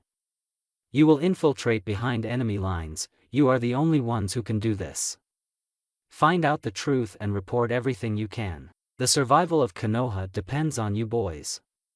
There are dark times ahead and the only ones I can trust is you, said Hiruzen sadly. I will not let you down, Hokage-sama. I promise that even at the cost of my life I will do my duty, said Naruto honestly. Hiruzen embraced Naruto in a warm hug. Words couldn't describe how broken his old heart was. This might be the last time he would be seeing Naruto. He had watched the boy grow up, how he had become strong, his love for his precious people, and now this. He wished none of this to happen ever again. Naruto didn't return the hug at first and just stood motionless, but after a few moments his feelings started to surface. He knew he may never make it back alive from this mission, and this might be the last time he would be seeing his Gigi. He gently embraced his surrogate grandfather. A lone tear slipped from his eyes, but it was never seen by anyone in the room due to his ANBU mask. Both the men broke the hug after a few moments. It was time for goodbye. Do you have any last wishes? Asked the ANBU commander silently. Somehow his voice was not harsh this time but was calm and a little sad. I have one, said Naruto firmly. Speak freely, said Hiruzen kindly. I want you to spare one rude ANBU, said Naruto hesitantly. It was as if he feared the worst. Impossible, no one is going to be spared. These are your clear orders, said the ANBU commander harshly. His voice had a little anger in it now. Hiruzen didn't lash out on Naruto. In all these years he knew the boy didn't ask for anything without a reason. Who is this person? Asked Hiruzen calmly. Hokage-sama, said the ANBU commander in protest, but froze in fear when Hiruzen leaked a lot of ki and gave a cold look to him. Silence, wolf, said Hiruzen loudly. The ANBU commander immediately shut his mouth. If the Hokage wanted to do something, then he had no authority to raise any kind of protest. Her name is Rei, said Naruto calmly. Hiruzen was quite surprised when Naruto mentioned a female's name. What was going on? Why do you want to spare her? What is she to you? Asked Hiruzen suspiciously. She is, said Naruto sadly. Go on, said Hiruzen kindly. I cannot tell you now, Gigi, you'll understand everything when you see her, said Naruto in a begging voice. Is she willingly taking part in Danzo's mission? Asked Hiruzen seriously. Yes, but she is innocent. Please, I beg you, just spare her, Gigi, said Naruto sadly and dropped to his knees. Hiruzen was now really shocked. Naruto never begged for anything. What was this person to him that he was begging to save her? You are free to spare her life, said Hiruzen seriously after a few moments. Naruto's face immediately lit up in surprise and happiness. This was the first time Hiruzen could see some happiness on the teenage boy's face tonight. Thank you, said Naruto gratefully and gave a short bow. But she will be interrogated first and put under strict supervision by the ANBU Black Ops. I do trust you, but until I can see for myself I cannot trust this girl, said Hiruzen firmly. I understand, said Naruto calmly. Naruto then got up and gave one last salute to Hiruzen and the ANBU commander. He then turned around and got ready to leave. Lots of feelings were running through Hiruzen's heart. Gigi, protect Rei. If anything happens to her, said Naruto dangerously. Falcon, said the ANBU commander sternly. I will unleash the nine-tailed fox on this village, said Naruto darkly and looked at both Hiruzen and the ANBU commander with his Mangekyo Sharingan. Is that a threat, soldier? Asked the ANBU commander sternly. his hands were already on his sword and he was ready to kill Naruto if necessary. Naruto turned around and said 4 words that further shocked Hiruzen and the ANBU commander. "This is a promise," said Naruto darkly and vanished with a shunshin. Hiruzen and the ANBU commander just stood there in shock. They were walking on thin ice now. Flashback end. Hiruzen just didn't understand why this girl was so important to Naruto. That boy was willing to kill everyone but her. What was she to him? Was she his friend? Did Naruto love that girl? So many possibilities and no answers in sight. But Hiruzen knew he just wanted one thing. Please come back alive. Kushina Uzumaki. Kurama was shocked, his eyes were wide as saucers. Had he heard it right? What has she got to do with any of this mess? Asked Kurama irritatingly. It's her chakra that is powering this curse mark. Danzo's normal curse seal which everyone in Root has cannot be applied to me because of you being sealed in me. And there were only 2 people in history who could keep you sealed with just the power of their chakra, explained Naruto briefly. Mito Uzumaki and Kushina Uzumaki, said Kurama silently. Some things were starting to get clear in his mind. Yes, those 2 women had such strong chakra that even you were helpless. Gigi told me about this, and even though I am their descendant I don't have such powerful chakra like theirs. The only thing that is holding you in me is my father's seal which he made with the help of the Shinigami, said Naruto calmly. But both Mito and Kushina are dead. I watched both of them die in front of my eyes, argued Kurama in confusion. Yes, they are dead, said Naruto sadly. Then how does Danzo possess Kushina's chakra? Asked Kurama curiously. I don't know. When I interrogated Toryun in my genjutsu I came to know that in the past Danzo did something with my mother. You remember our talk with Koharu? Asked Naruto seriously. That old bat you killed? What has she got to do with this? Asked Kurama seriously. She mentioned that Danzo had a secret base in the village which only he and Orochimaru knew about.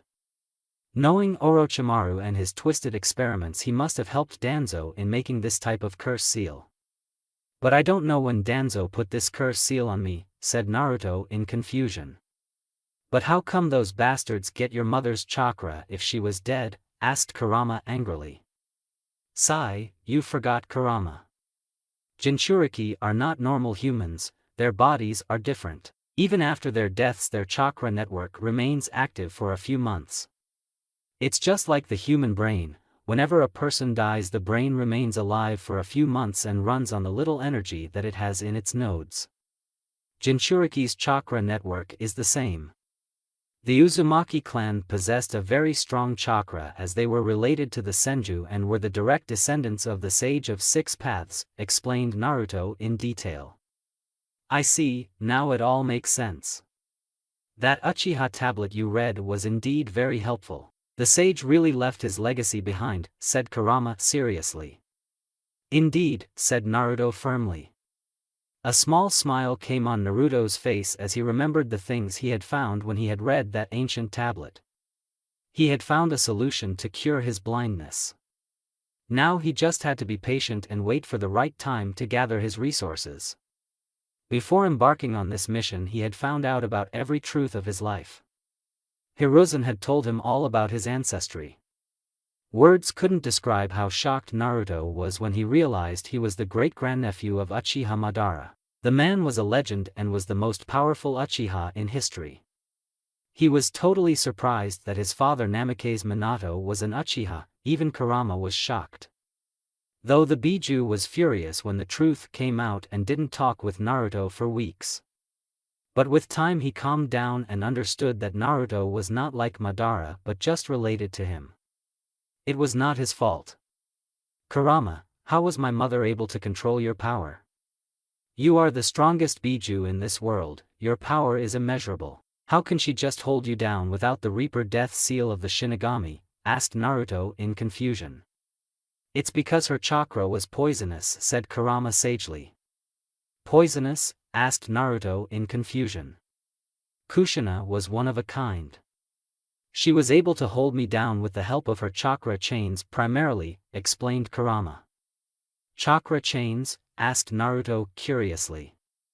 Yes, they were the strongest types of chains that got power from her chakra and her life force. She did have a seal too, but I was helpless against the power of her chakra chains, said Kurama bitterly, as he didn't like it when someone overpowered him.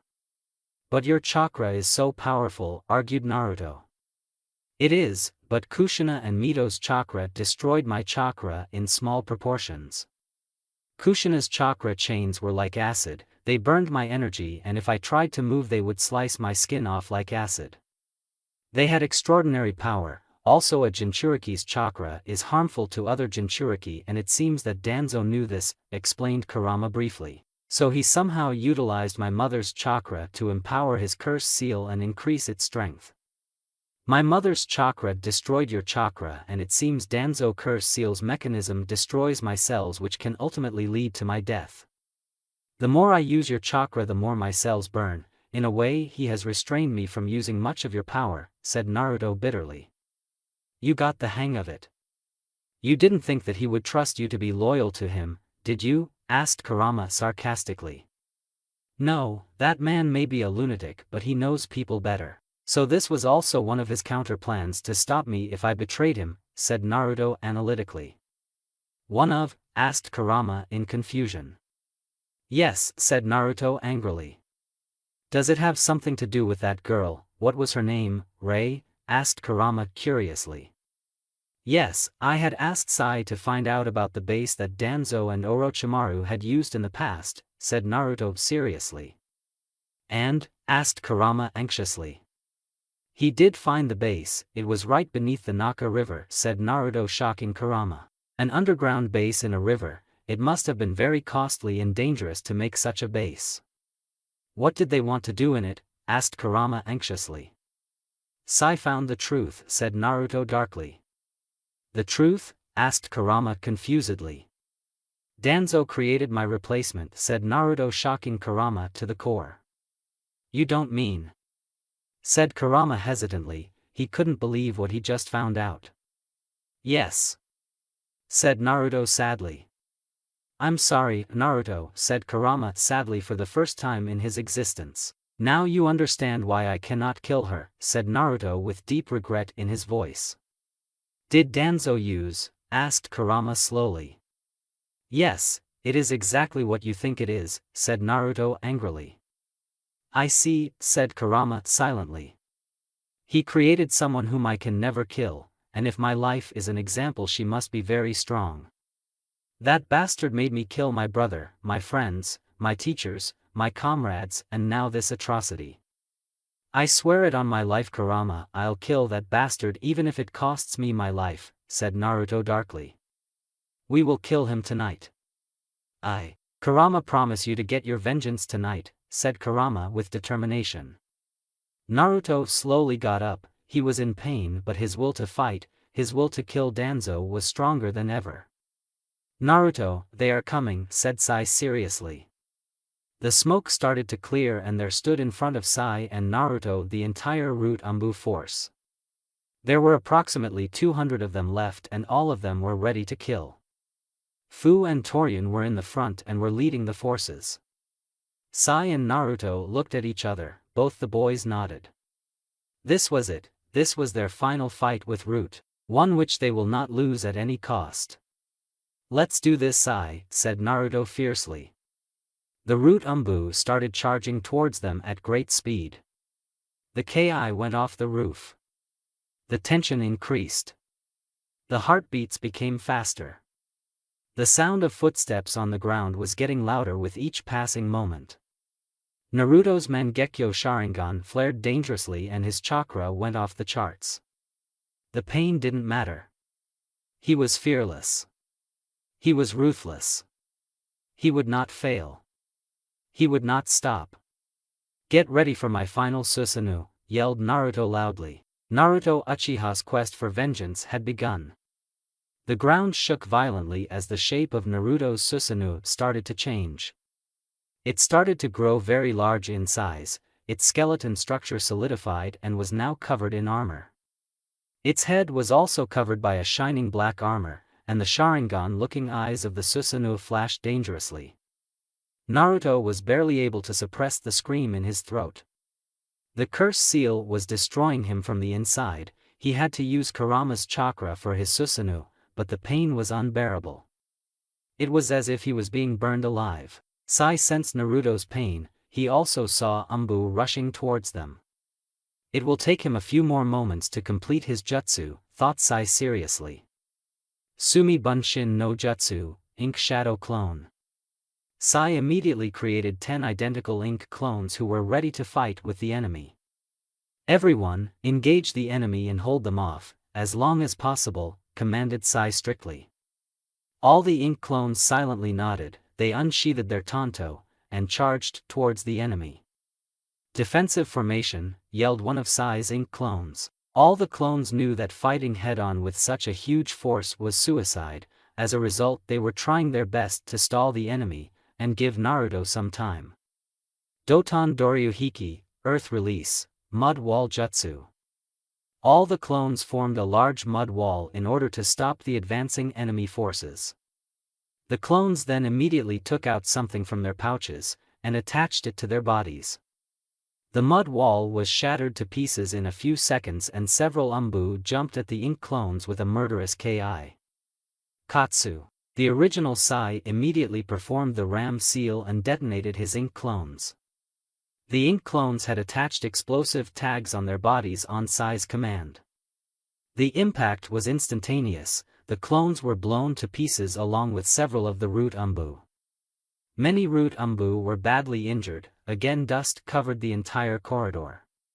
Sai could feel the root forces had stopped. They must be checking for any further traps, and they were injured. Sai heard a thud behind him, and when he looked back his eyes widened in shock. Naruto was lying flat on the ground. There was a pool of blood all around him, and Sai knew that it must be Naruto's own blood. His entire body was covered in black marks. Naruto's eyes were barely open, and he was panting roughly. The curse seal, thought Sai angrily. He rushed towards his friend and picked him up. Naruto's entire body was burning very badly. He immediately coughed up blood again. Naruto, let me talk with your friend, said Kurama urgently. Naruto just nodded. He could barely keep himself awake. If this curse seal continued like this, then he would be dead in a few minutes. Sai was quite surprised when Naruto's Mangekyo Sharingan became slit. Sai, was your name? Asked the new Naruto. Sai was quite surprised with this new voice. What was happening to his new friend? Who are you? Asked Sai warily. I'm Kyubi, said the new Naruto. Sai's eyes widened when he realized he was talking to the strongest Biju in the world. Listen to me carefully, someone is triggering this curse seal. It is destroying Naruto from the inside, said new Naruto bitterly. Can't you do something about it? Asked Said worriedly. No, in this situation I cannot do anything. You must find the caster of this seal, and finish him off, said new Naruto seriously. Sai's eyes hardened and his entire body was shaking badly. He was pissed. You are telling me to leave him here, against so many enemies. Are you out of your fucking mind? Yelled Sai angrily. I know this is harsh said the new Naruto, but was cut off. I won't leave him, not in a situation like this. He'll die, said Sai angrily. He's dead either way. Do you know how badly his body is destroyed from the inside? If this continues, he'll die in a few minutes, said the new Naruto sternly. But said Sai in protest but stopped. Sai, just go. Find Danzo, he is the one who is doing this, said Naruto tiredly. Sai looked at his dying friend. He calculated all the odds. If he stayed here and protected Naruto from Root, he would stay alive for a few minutes, but the curse seal would kill him. But if he went in search of Danzo, then he would be leaving Naruto all alone in front of an overwhelming enemy force. He was fucked. Sai, I can still fight, said Naruto a little harshly. He slowly started getting up. Sai caught his shoulders and helped him stand up. Are you sure? Asked Sai in a concerned voice. The mission comes first, both of us know Sai, we are not going to make it back alive. In order to fulfill the next objective of Operation Ghost, we must finish Danzo and his army.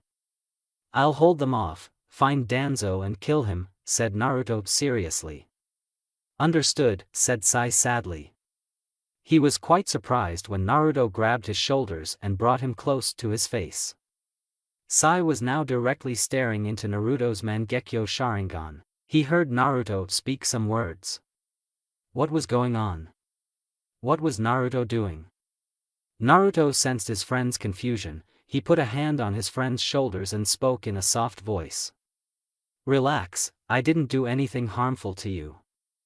I gave you some of my power, one that would help you in your objective and protect the hidden leaf, explained Naruto simply. I see, I'll be going now, said Sai and turned around. Take care of yourself. I'm counting on you, said Naruto in a kind voice. Don't die on me, or else I'll drag you back from hell and kill you again myself, said Sai with a smirk. Naruto chuckled a little and gave one last hug to his friend. For Konoha. For Konoha. Both the friends parted. Sai rushed towards another direction in order to find Danzo. He knew he had to stop him, or else his friend was dead. He wouldn't fail, no matter what. In the meanwhile, smoke started clearing and Naruto could see the entire route ANBU forces getting ready. This isn't going to be easy, sighed Naruto. Indeed, without your Susanoo, you are at a great disadvantage, and you cannot even use my chakra, so your wounds won't heal, and the curse seal is indeed destroying your cells. Although it has slowed down since you have stopped using my power, said Kurama angrily. Are you trying to make me more depressed? Asked Naruto sarcastically. Shut the fuck up, you little shit, yelled Kurama angrily. Troublesome. With Sai. He rushed through the dark corridors. Where was he supposed to go? He wasn't a censor like his friend. Should he go left, or right? He didn't know which direction was right, every wall looked the same. It was like a fucking maze. Sai gave a frustrated sigh. He couldn't even use his ink animals for scouting. He had to preserve his chakra in order to kill Danzo. He knew that he was not strong enough to kill Danzo, but they were out of options. The mission was getting worse with each passing moment, and the odds were definitely not in their favor. Sai gripped his Tanto more tightly. He didn't even want to think about the situation if Danzo unleashed her. Rei was the only one whom Naruto could never kill. Sai knew Naruto would rather die than kill his own flesh and blood. He wouldn't kill his own daughter, no matter what. Not for Konoha, or not for anything in the world. Sai sensed some disturbing energy to his right. He looked in the direction and his eyes widened when he saw his target. Found you. With Naruto. Naruto stared at the root forces. They were glaring at him murderously. He could see they were seeing him as a traitor, and it didn't bother him at all. Because he was a traitor of root, he sensed something that sent shivers down his spine. He used his sensor abilities again, and his eyes widened in fear. His body started shaking badly. He couldn't believe what he just found. Naruto, what's happening? Asked Kurama worriedly. He couldn't believe Naruto Uchiha was covered in fear. That boy wasn't scared on taking up a suicide mission, nor was he scared when he fought with hundreds of ANBU special forces on his own. He didn't back down, even in the face of death. But why was he in fear now? His entire body was shivering. She's here, said Naruto dreadfully. Kurama's eyes widened in shock. Was it really true? Naruto, steel yourself. You must fight, advised Kurama sadly. My daughter's in the enemy forces, you idiot, yelled Naruto in his mind. Then be careful, not to kill her, said Kurama tiredly. Naruto steeled himself. He had to do this. He had to rescue his daughter. A lot of emotions were going through his mind. He was going to meet his daughter, his own flesh and blood. Words couldn't describe how happy he felt. It was always his dream to have a family one day. But since this mission came in his life, that dream was shattered. But now everything had changed. Even though Danzo had committed an atrocity, something good came out of it. Naruto now had a reason to live, a reason to come back alive. Even Kurama had felt Naruto's desire to live come back again, when he found he had a daughter. Naruto didn't know whether his daughter knew him, he was scared for her. He blamed himself for her fate. She didn't deserve this. I should have been there for her, I should have given her a life full of happiness. But because of me, she lived and grew up in such a way. Kurama, I am worse than scum, said Naruto sadly, and tears dropped from his eyes. It wasn't your fault, you didn't know she was born. I'm sure that you would have given her everything she desired, and a good life, said Kurama in a comforting voice. This doesn't change anything, it's all my fault, said Naruto regretfully. Kurama just sighed, this boy sure had a lot of guilt issues. Talking him out of it was pointless, so he decided to make the boy focus more on the battle. What are you going to do now? Asked Kurama seriously. I cannot use Susanoo at least until Sai intercepts Danzo. Even if I could use it somehow, I wouldn't, said Naruto seriously. Why is that? Asked Kurama curiously. It's because Rei is in there somewhere, these bastards are using her. I think Fu and Toryun know about this, they know fighting me is dangerous. So they are limiting my attacks by using her as a shield. I cannot do any large-scale attacks like before, I don't want to kill my own daughter, said Naruto firmly. I want to ask you something, said Kurama firmly. Shoot, said Naruto. The route were now finally prepared and the attack was about to begin anytime soon. What did you do with your friend? Asked Kurama seriously. I gave him a one-time weapon, I know Sai is not strong enough to kill Danzo, said Naruto shamefully. We have sent him into a meat grinder, you know that, don't you? Asked Kurama sadly. Yes, I know there is a risk, but we are out of choices. Sai will interrupt Danzo, which will stop this curse seal. I will finish the enemy and rush towards him, after I get Rei to a secure location. Sai knows the risks too, but we are shinobi. I have taken a precautionary measure to protect my friend, but Sai is no slouch either, he is strong. I will believe in my friend, said Naruto with determination. Kurama agreed with Naruto's explanation. Then how are you going to deal with these idiots? Asked Kurama strictly. Just like old times, said Naruto with a smirk. With Sai. In a dark room, two people stood on opposite sides. One was Sai Satu, a root ANBU who had now turned traitor along with his captain, Naruto Uchiha. Sai was looking at his enemy murderously. His opponent was none other than Danzo Shimura, the Yami no Shinobi, the man who had fought in 3 great ninja wars, the one who had protected Konoha during the Kyuubi attack too.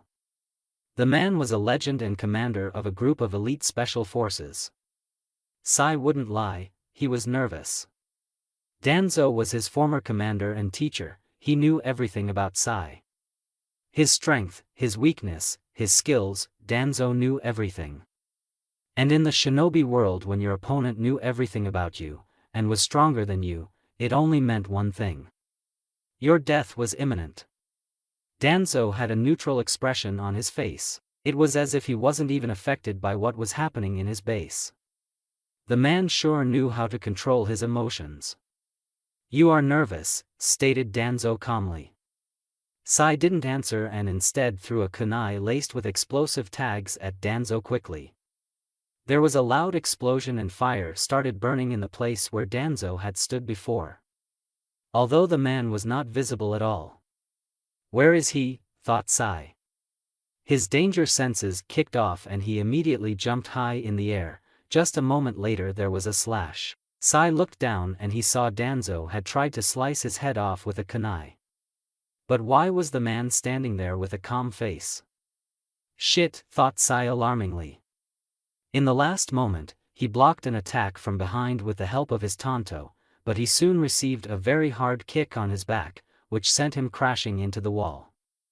Genjutsu, but when did he catch me? Thought Sai frustratingly, his left shoulder was badly injured but he could fight. For now. He looked behind and saw Danzo standing in the same place with a neutral expression on his face. "You are still a failure, you have good reflexes, but you cannot defeat me," said Danzo calmly. "We'll see," said Sai neutrally. It wouldn't do any good if he fell for Danzo's jabs. "When did you create her?" asked Said sternly. He would try to buy Naruto as much time as possible. "So, you know. You were always a good spy, but you won't be getting any answers from me," said Danzo in an emotionless voice. "Then, I'll beat it out of you," said Sai and prepared to attack. Sai jumped in the air, and launched a kunai towards Danzo at high speed. Pitiful, thought Danzo disappointingly. He was quite surprised when the kunai exploded and his vision was disrupted. Flash bomb, so he attached it within his kunai. Smart, thought Danzo analytically. Choju Giga, Super Beast imitating drawing. Danzo heard Sai's voice in the corridor. He sensed multiple enemy signatures approaching his position. He immediately took out several shuriken and threw them in different directions. The sounds of metal hitting flesh could be heard, and it was soon followed by dripping noises showing Danzo had hit the targets perfectly. Now, Sai suddenly came out of the ground beneath Danzo's feet and with all his energy attacked Danzo. Danzo received a high kick on his chin, which sent him flying in the air. Sai grabbed his arm, and swung him wildly and sent him crashing towards the ground. However, Danzo controlled his body and gracefully back-flipped and landed on the ground. A small amount of blood was leaking out of his mouth. "Your ninjutsu attacks have improved. Earth-style attack you used a flash bomb to disrupt my field of vision. Then you distracted me with your previous attack in order to get close to hit me. Pretty impressive strategy, but not good enough," said Danzo neutrally. "Are you done? Because I ain't here to listen to your bullshit," said Sai in a bored tone. Danzo didn't give any reaction to Sai's insult. He was in a fight and falling for an enemy's jabs was not a trait of a shinobi. "Still trying to be loyal to your friend, tell me, what did Hiruzen offer you both?" asked Danzo in an interested tone. "My loyalty will always be with my friend, and the village till the end. Nothing you say would ever change that. You are a monster, you ruined so many lives. You took Shinnezen from us," said Sai angrily. "So, it's about revenge, pitiful. A true shinobi must control his emotions. You have broken the first rule of being a shinobi, by not controlling your feelings. Useless things like emotions only get in your way," said Danzo firmly. "Do you really believe that bullshit?" asked Sai seriously. "Yes, that is a trait of a true shinobi. A ninja must always follow the rules and regulations, something which you never did, nor your traitorous friend. You both are enemy of Konoha, and I'll finish you both," said Danzo seriously and leaked his ki. Sai gripped his tanto firmly. He would stop Danzo at all costs. He remembered everything which Naruto and Shin had done for him, the bond which they shared with each other. Nothing would ever change his feelings for his friends. "You're right, in the ninja world, those who break the rules and laws are regarded as scum," said Sai with determination. Danzo looked at his former student and subordinate curiously. "But those who abandon even one of their friends are worse than scum," said Sai firmly. Danzo's eyes widened a little as it made him remember his team, Kagami, Torifu, Koharu, Hamura, his one-time friend and now rival Hiruzen, and their sensei. The bond which his team had shared in the past, his friendship with Hiruzen during his childhood. Their plays, their pranks, their pain, all of it. He had broken every bond, every friendship. He had abandoned all his friends just for this purpose. Had he done the right thing? He shook his thoughts of such trivial things. "I must bring peace to this world," thought Danzo firmly. "I'm scum anyway, so I'm going to choose to break the rules, if doing this somehow makes me less of a true shinobi. Then I'll just crush all of your so-called real shinobi," said Sai with passion. Sai Sato would protect his friend at all costs. With Naruto. He stared at the enemies in front of him, his eyes were trying to find his daughter in the sea of enemies. He would find her at all costs. The cursed seal was not harming his body, it only meant one thing. Sai had disrupted Danzo, and was now fighting with him. Hang in there, Sai, prayed Naruto. His thoughts then drifted to his innocent daughter. Naruto knew Rei was created from his cells, it was done without his consent. But that didn't change anything, he was her father. He didn't care if she was genetically engineered, a clone, or his replica. Rei Uchiha was his daughter and there was no force in the entire world that would stop him from saving her. Kage Bunshin no Jutsu, Shadow Clone Technique. Naruto formed 10 identical shadow clones that would help him in his fight against the enemy. Torian jumped in the front and weaved a set of hand signs. Dokujin no Jutsu, Poison Cloud Technique. Naruto saw a large dark purple wall coming towards him at high speed. He knew the Aburame clan specialized in hidden ninjutsu, and used their bugs as their battle partners. Naruto, these are no ordinary bugs, they are highly poisonous. Kill them now, commanded Kurama. Hi, said Naruto firmly. He nodded to his shadow clones and all of them performed their hand seals together. Futon, Shinkaha, Wind Release, Vacuum Wave. Katan, Gokakya no Jutsu, Fire Style, Fireball Jutsu. Naruto released a large fireball from his mouth, while his clones launched their powerful wind attack. Both fire and wind ninjutsu combined and formed a fiery tornado, which collided with the approaching bugs. A huge blast occurred as the attacks collided with each other. Ultimately the bugs were helpless against the combined power of the fire and wind ninjutsu. All the bugs were burned to nothing, and were reduced to ashes. The smoke cleared and Naruto barely avoided a lethal attack, however 4 of his clones were not so fortunate, and were destroyed. He looked back and was quite shocked to see a rhino had attacked him. He looked around and saw Fu had his hands placed on the ground. A summoning jutsu, thought Naruto calmly. He looked towards his remaining clones. 3 of you engage the enemy, while the rest of you follow me, commanded Naruto firmly. Hi, said all the clones in unison. Naruto and his clones jumped in the air, as the rhino destroyed the spot where they were standing with his horn. Combination B, now, yelled Naruto quickly. Roger, said his shadow clones. With other 3 shadow clones. Fu and the rest of the ANBU rushed towards Naruto, but were stopped when 3 of his clones jumped in front of them. You'll be fighting us, said the clones in unison. Fu and Torian knew these were not ordinary clones. They were the shadow clones of a ANBU captain class ninja, they would not go down so easily. We have to take them out quickly, thought both Fu and Torian. Attack, said both the captains and many root ANBU charged towards the shadow clones. The clones took out their weapons and performed their jutsu. Futon Kaden Shuriken, Wind Release, Rotating Shuriken Jutsu. Hundreds of shuriken powered with wind chakra were launched by Naruto's shadow clones at the approaching root ANBU forces. Many root ANBU tried to stop the shuriken but they cut right through their swords, and killed several ANBU on the spot. Their bodies lifelessly fell to the ground, one after the other quickly. This isn't going to be easy, thought Torian with a sigh. With original Naruto. Naruto and his clones had now surrounded the rhino from all sides. The creature was bound by ninja wire, and it seemed it was struggling to break free. Naruto knew he didn't have much time, so he decided to finish off the summon. He nodded to his clones and they got ready.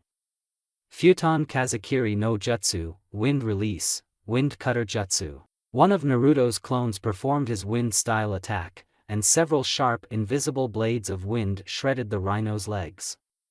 The creature fell down on the ground and screamed in agony. Raitun, Shurchu Shirbari, Lightning Release, 4-Pillar Bind. Another clone performed his ninjutsu, and 4 pillars rose all around the rhino and started subduing it by shocking him with jolts of electricity. Raitun, Juroku Chishirbari, Lightning Release, Binding of 16 Pillars. The last clone completed his hand seals, and immediately 16 pillars formed all around the rhino, and formed a dome which trapped the creature inside. Katan, Suyaki no Jutsu, Fire Element, Bisque Technique. The real Naruto performed his hand seal, and inside the dome fire started burning. The rhino's screams could be heard in the entire corridor, and soon there was a puff of smoke indicating the summon must have died and returned to its world. Naruto immediately had to perform a substitution in order to save himself from getting hit by a hail of kunai and shuriken. His clones tried to fight, but the weapons were too many in numbers for them, and they were ultimately destroyed. Naruto looked around for his other shadow clone team, but he couldn't sense their chakra, which meant they were destroyed. He could also see his clones hadn't died without a fight. The bodies of 30 root ANBU lying on the ground were proof of that. His clones had fought valiantly till the end. His eyes widened in shock when he was punched hard in the face, and sent crashing in the wall. Several debris fell on him, as the entire wall broke due to the force of his collision. Naruto coughed up a lot of blood. He could feel a few bones of his face being badly injured. He hadn't even sensed his attacker's presence, nor had he seen the attacker. That was impossible, his eyes were sharp. The dust cleared and Naruto's blurry vision could see someone standing in the darkness. It must be his attacker. It was a female. She barely looked 6 years old, but still her her chakra level was off the charts. This was no ordinary root ANBU. Naruto's eyes widened in shock when he saw the girl's face. Silky blonde hair, a small face that was almost identical to Naruto's own face. The same cheeks, the same lips, the same chin, the same ears. And a hateful pair of 3 Tomo Sharingan eyes. "It can't be," said Naruto in shock, his hands started trembling. "So, she's finally here," said Kurama in shock. Rei Uchiha stood in front of Naruto, and was glaring hatefully at him. "Naruto Uchiha, I will kill you," said Rei darkly. And that's it for the video. I hope you enjoyed it, and until next time. Later.